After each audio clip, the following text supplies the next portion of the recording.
Hi friends, welcome to Simi's Nadan kitchen. ഇന്ന് ഞാൻ ചെയ്യാൻ പോകുന്നത് ഒരു സ്വീറ്റ് ഐറ്റം ആട്ടോ. ഇപ്പോൾ ദീപാവലി വരുമല്ലേ, അപ്പോൾ ദീപാവലിക്കൊക്കെ നമ്മൾ കൂടുതൽ സ്വീറ്റ്സ് ഒക്കെ ഉണ്ടാക്കുമല്ലോ. അന്നേരം എളുപ്പം ഉണ്ടാക്കാൻ പറ്റുന്ന ഒരു റെസിപ്പി ആട്ടോ ഇത് ക്യാരറ്റ് കേസരി. ഇത് കുട്ടികൾക്കും ഉണ്ടാക്കാൻ പറ്റും. അപ്പോൾ ഇത് എങ്ങനെയാണ് ഉണ്ടാക്കുന്നതെന്ന് നോക്കാം. കേസരി ഉണ്ടാക്കാൻ വേണ്ട സാധനങ്ങൾ എന്നൊക്കെയാണെന്ന് നോക്കാം. 1/2 കപ്പ് റവ, 1/2 കപ്പ് പഞ്ചസാര, 1/2 കപ്പ് ക്യാരറ്റ് ഗ്രേറ്റ് ചെയ്തത്, കുറച്ച് കശുവണ്ടിയും മുന്തിരിയും, 1/4 കപ്പ് വെള്ളം, 3 ഏലക്ക പൊടിച്ചെടുത്തത്, കുറച്ച് കുങ്കുമപ്പൂവ് അത് ചൂടുവെള്ളത്തിൽ കലക്കിയെടുത്തതാണ്. ഉണ്ടെങ്കിൽ മാത്രം ചേർത്തച്ചാൽ മതി കേട്ടോ. പിന്നെ വേണ്ടത് നെയ്യ്. അത് ഓരോരുത്തരുടെ ഇഷ്ടം അനുസരിച്ചിട്ട് ചേർക്കാം. അതിന് പ്രത്യേകിച്ച് കണക്കൊന്നുമില്ല. അപ്പോൾ എങ്ങനെയാണ് നമുക്ക് ക്യാരറ്റ് കേസരി ഉണ്ടാക്കുന്നത് നോക്കാം. ഞാൻ ആദ്യമേ ഒരു പാത്രം ചൂടാക്കാൻ വെച്ചിട്ടുണ്ട്. ഇതിലേക്ക് 1 ടേബിൾ സ്പൂൺ നെയ്യ് ചേർക്കാം. ഈ നെയ്യ് നന്നായിട്ടൊന്ന് ഉരുക്കി വരണം. ഇതിലേക്ക് നമ്മൾ എടുത്ത് വെച്ചേക്കുന്ന കശുവണ്ടി ചേർക്കാം. കശുവണ്ടി ഒന്ന് ബ്രൗൺ കളറായിട്ട് വരണം. അപ്പോൾ കശുവണ്ടി മൂത്തിട്ടുണ്ട്. ഇതിലേക്ക് മുന്തിരി ചേർക്കാം. മുന്തിരി മൂക്കുന്ന എങ്ങനെയാണെന്ന് അറിയാമല്ലോ. അതൊരു ബോളായിട്ട് വരുമ്പോഴത്തേക്കും മുന്തിരി മൂത്തിട്ടുണ്ടാവും. അപ്പോൾ ആ മുന്തിരി വീർത്ത് വരുന്നുണ്ട്. ഇനി നമുക്ക് ഇതിൽ നിന്ന് ഇത് കോരിയെടുക്കാം.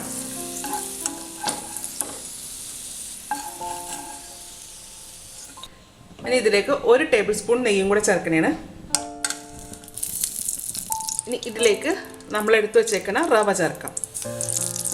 വറുത്ത റവയാണെങ്കിൽ നമ്മൾ ഇത് കൂട്ട് നമ്മൾ നെയ്യില്ലാത്ത വറുക്കണം കേട്ടോ. ആ വറുത്ത റവ നമ്മൾ കടയിൽ നിന്ന് മേടിക്കുമ്പോൾ അവർ അധികം വറുത്തിട്ടൊന്നും ഉണ്ടാവില്ല, ചെറുതായിട്ടേ വറുത്തിട്ടുണ്ടാവുള്ളൂ. റവ നന്നായിട്ട് വറുത്തെടുക്കണം. അതല്ലാന്നുണ്ടെങ്കിൽ റവയ്ക്കൊരു പച്ച ഒരു ഫ്ലേവർ ഉണ്ടാവും. അത് പോകുന്ന വരെ വറുത്തെടുക്കണത്.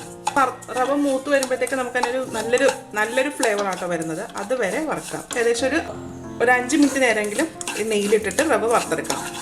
റവ വറക്കുമ്പോൾ ചെറിയ തീയിലിട്ട് വേണം കേട്ടോ വറുത്തെടുക്കാനായിട്ട്. അതല്ലാന്നുണ്ടെങ്കിൽ പെട്ടെന്ന് തന്നെ കരിഞ്ഞു പോവും. ഇത് 5 മിനിറ്റ് ആയിട്ടുണ്ട്. ഇപ്പോൾ നല്ല റവ മൂത്തതിൻ്റെ നല്ലൊരു ഫ്ലേവർ ആട്ടോ വരുന്നത്. നമ്മൾ ഇട്ടപ്പോൾ കടന്ന പോലെ അല്ല, ഒരു ചെറിയൊരു ബ്രൗൺ കളർ ആയിട്ടുണ്ട്. ഇനി ഇതിൻ്റെ സ്റ്റവ് അങ്ങോട്ട് ഓഫ് ചെയ്യാം. ഇനി ഈ റവ വറുത്ത സെയിം പാത്രം തന്നെയാണ് കേട്ടോ. അതിലേക്ക് നമുക്ക് വെള്ളം ഒഴിച്ചു കൊടുക്കാം. ഈ വെള്ളത്തിലേക്ക് നമുക്ക് പഞ്ചസാര ചേർക്കാം. ഇനി പഞ്ചസാര ഈ വെള്ളത്തിലൊന്ന് നന്നായിട്ട് അലിഞ്ഞു വരണം. അലിഞ്ഞാൽ മാത്രം മതി കേട്ടോ, വറ്റുമൊന്നും വേണ്ട. ഇതിൽ ഞാനിപ്പോൾ 1/2 കപ്പ് പഞ്ചസാര ചേർത്തേക്കുന്നത്. മധുരം ഇതിനേക്കാളും കൂടുതൽ വേണമെന്നുണ്ടെങ്കിൽ പഞ്ചസാര അതനുസരിച്ചിട്ട് കൂട്ടിച്ചേർക്കാം കേട്ടോ. ഞങ്ങൾക്കിവിടെ മധുരം കുറച്ച് കുറവാണ്, അതുകൊണ്ടാണ് ഞാനിപ്പോൾ 1/2 കപ്പ് ചേർത്തേക്കുന്നത്. അപ്പം ഞാൻ എടുത്തേക്കുന്ന റവ എടുത്തേക്കണ സെയിം കപ്പിൽ തന്നെയാണ് പഞ്ചസാര എടുത്തേക്കുന്നത്.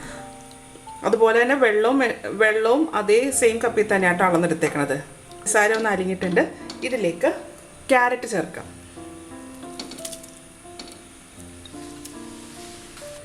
വറുത്ത് വെച്ചേക്കുന്ന റവ ചേർക്കാം.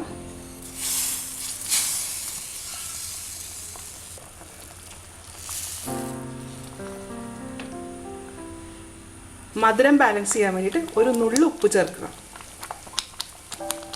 ഇതിങ്ങനെ ഇളക്കി കൊടുത്തോണ്ടിരിക്കുക. ഇതിൻ്റെ അകത്ത് കട്ടയില്ലാണ്ട് ഇരിക്കണം കേട്ടോ. കട്ട ഉണ്ടെന്നുണ്ടെങ്കിൽ ശരിയാവത്തില്ല. അപ്പോൾ അത് നല്ലതായിട്ട് ഇത് ഇളക്കി കൊടുത്തോണ്ടിരിക്കുക. ക്യാരറ്റ് ചേർത്തേക്കുന്നതുകൊണ്ട് ഇതിൻ്റെ അകത്ത് ഇനി വേറെ എക്സ്ട്രാ കളറൊന്നും ആഡ് ചെയ്യേണ്ട. ഇനി അഥവാ കളർ വേണമെന്നുണ്ടെങ്കിൽ നമുക്ക് ഇതിനകത്ത് യെല്ലോ കളർ ആഡ് ചെയ്യാം. ഇതിലേക്ക് ഞാൻ 1 ടേബിൾ സ്പൂൺ നെയ്യും കൂടെ ചേർക്കുന്നുണ്ട്.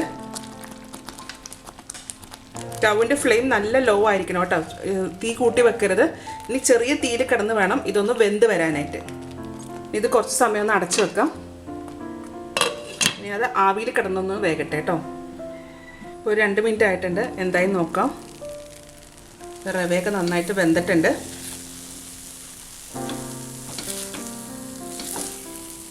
ഇനി ഇതിലേക്ക് പൊടിച്ചു വെച്ചിരിക്കുന്ന ഏലക്ക ചേർക്കാം. കശുവണ്ടിയും കിസ്മിസും ചേർക്കാം. കുങ്കുമപ്പൂ കലക്കി വെച്ചേക്കുന്നത്. ഇതെല്ലാം കൂടെ നന്നായിട്ടൊന്ന് മിക്സ് ചെയ്യാം.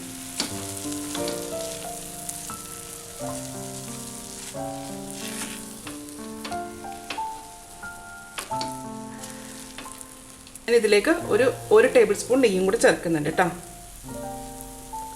അപ്പോൾ ഞാൻ ഇതിൻ്റെ അകത്തേക്ക് മൊത്തം 4 ടേബിൾ സ്പൂൺ നെയ്യാണ് ചേർത്തേക്കുന്നത്. നമുക്ക് നെയ്യ് എത്ര വേണമെങ്കിലും ഇതിൻ്റെ അകത്ത് ചേർക്കാം. അപ്പം ശരിക്കും കേസരിയൊക്കെ ഉണ്ടാക്കുമ്പോൾ ഒരുപാട് നെയ്യിലൊക്കെ വേണമെങ്കിൽ ഉണ്ടാക്കിയെടുക്കാനായിട്ട്. ആ നെയ്യ് ഇങ്ങനെ തെളിഞ്ഞ് വരണം. ഇവിടെ ഞങ്ങൾക്ക് നെയ്യിൻ്റെ ടേസ്റ്റ് അത്രയ്ക്ക് ഇഷ്ടമല്ല. ഒരുപാട് നെയ്യ് കിടക്കുമ്പോൾ എനിക്ക് അത്ര ഇഷ്ടമല്ല. അതുകൊണ്ട് ഞാൻ വളരെ കുറച്ച് മാത്രമേ ഞാൻ ചേർത്തിട്ടുള്ളൂ. കുറച്ചല്ല, ഒരു 4 ടേബിൾ സ്പൂണൊക്കെ ഞാൻ ചേർത്തിട്ടുള്ളൂ. ഇത് കണ്ടോ, ഇപ്പോൾ ഇതിൽ നിന്ന് പാത്രത്തിൽ നിന്ന് വിട്ട് വരുന്നുണ്ട് കേട്ടോ. ആ നെയ്യൊക്കെ ചേർക്കുമ്പോഴാണ് ഇത് ഇങ്ങനെ പാത്രത്തിൽ നിന്ന് ഇങ്ങനെ വിട്ട് വരാൻ തുടങ്ങുന്നത്. അപ്പോൾ കേസരിയുടെ വെള്ളമൊക്കെ വറ്റി നല്ല കറക്റ്റ് പരുവായിട്ടുണ്ട്. അരമണിക്കൂർ നേരത്തേക്ക് ഇതൊന്ന് അടച്ച് വെക്കുക. ഇനി ആ ചൂടിൽ കിടന്നിട്ട് ഇത് ബാക്കിയും കൂടെ നന്നായിട്ട് വെന്ത് വരും. അപ്പോൾ ഇനി അരമണിക്കൂർ കഴിഞ്ഞിട്ട് നമുക്ക് നോക്കാം കേട്ടോ. ഇപ്പോൾ ഒരു അരമണിക്കൂറായിട്ടുണ്ട്. ആ ചൂടിൽ കിടന്ന് ഇതിപ്പോൾ നന്നായിട്ട് വെന്ത് ഇതുണ്ടോ.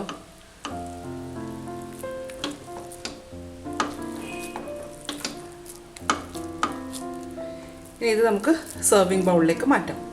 അപ്പോൾ നമ്മുടെ ക്യാരറ്റ് കേസരി റെഡി ആയിട്ടുണ്ട്. ഞാനതൊരു സെർവിങ് ബൗളിലേക്ക് മാറ്റി ചെറുതായിട്ടൊക്കെ ഒന്ന് ഗാർണിഷ് ചെയ്ത് വെച്ചിട്ടുണ്ട് കേട്ടോ. അപ്പോൾ നമുക്കിതൊന്ന് കഴിച്ചു നോക്കാം ഇത് എങ്ങനെയുണ്ടെന്ന്.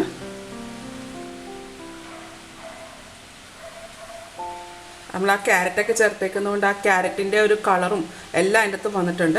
അത് ടേസ്റ്റ് ചെയ്ത് നോക്കട്ടെ. അടിപൊളി ടേസ്റ്റ് ആട്ടോ. സാധാരണ റവ കേസരി ഉണ്ടാക്കുന്നതിനേക്കാളും ടേസ്റ്റാണ് ഇതിന്. ആ ക്യാരറ്റും കൂടെ ചേർക്കുമ്പോഴത്തേക്ക് ആ ക്യാരറ്റിൻ്റെ ഒരു ഫ്ലേവറും കൂടെ വരുമ്പോഴത്തേക്കൊരു നല്ലൊരു ടേസ്റ്റ് ആയത്. അത് നമ്മൾ ഉണ്ടാക്കി കഴിച്ച് തന്നെ നോക്കിയാലേ അറിയാൻ പറ്റുള്ളൂ. അപ്പോൾ ഇത് എല്ലാവരും ഒന്ന് ട്രൈ ചെയ്ത് നോക്കൂട്ടാ. ട്രൈ ചെയ്ത് നോക്കിയിട്ട് ഇതിൻ്റെ അഭിപ്രായം എൻ്റെ കമൻറ്റ് ബോക്സിലിടുക. വീഡിയോ ഇഷ്ടമായെന്നുണ്ടെങ്കിൽ സബ്സ്ക്രൈബ് ചെയ്യുക, ലൈക്ക് ചെയ്യുക, ഷെയർ ചെയ്യുക. അപ്പോൾ ഇനി അടുത്ത ദിവസം അടുത്ത റെസിപ്പി ആയിട്ട് കാണാം. Thank you.